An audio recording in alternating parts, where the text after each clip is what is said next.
How to use Asana as a virtual assistant. Hello guys and welcome to this new tutorial. In today's video I'm going to show you how simple and easy it is to use Asana as a virtual assistant.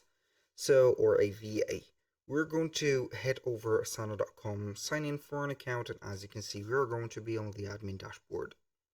Now what we're going to do next is going to be very simple.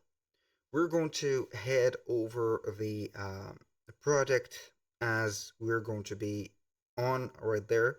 So if you have been recruited as a virtual assistant, that means that the owner of the product is or the project is going to have at least a project going on. For example, I'm going to give you here a list of tasks that the manager or the owner have been given to a list.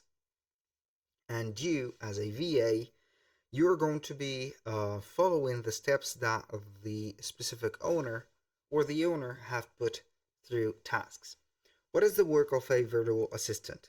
It is going to be basically 100% remote. You're going to be taking in charge everything related to management, creating, for example, posts or daily notes, daily tasks, sending emails, reading emails, filtering emails, files, whatever that you're going to have as tasks.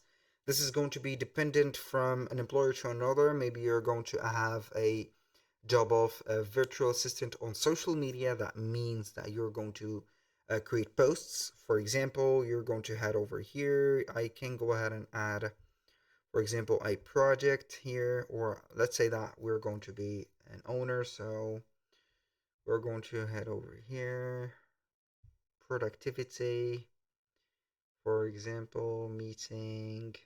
So as a virtual assistant, you're going to set up a meeting agenda.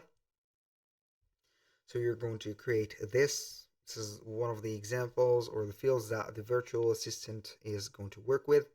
So you can go ahead and have the tasks or assign people to these tasks. For example, set up the due date of the, let's say, the specific person or the owner of the project that they have set. For example, I'm going to have like that.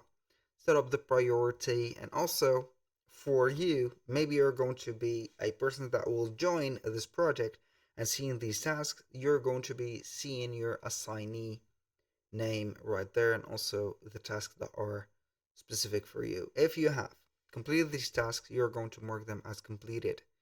And if you haven't, you're going to make them just like that and you're going to start setting them. So you can go ahead and click on that specific task, see what is your role here, what you're going to do. If you're going to be submitting emails, you're going to find, for example, the task of having, for example, a VA check for emails, for example, and you're going to be setting up it like this. And your role is going to be heading over the inboxes, seeing maybe some clients that they have sent some notification through the system of Asana, and also checking up the email that you have been given to set everything in order. Aside from that, I do not see another function for a VA to do with Asana. I have already, let's say, mentioned everything that they have been here: social media, meeting, agendas, management, and here you go. That was all for today's video. Thank you guys for watching. I hope that you have enjoyed the content. I hope to see you soon on the next one.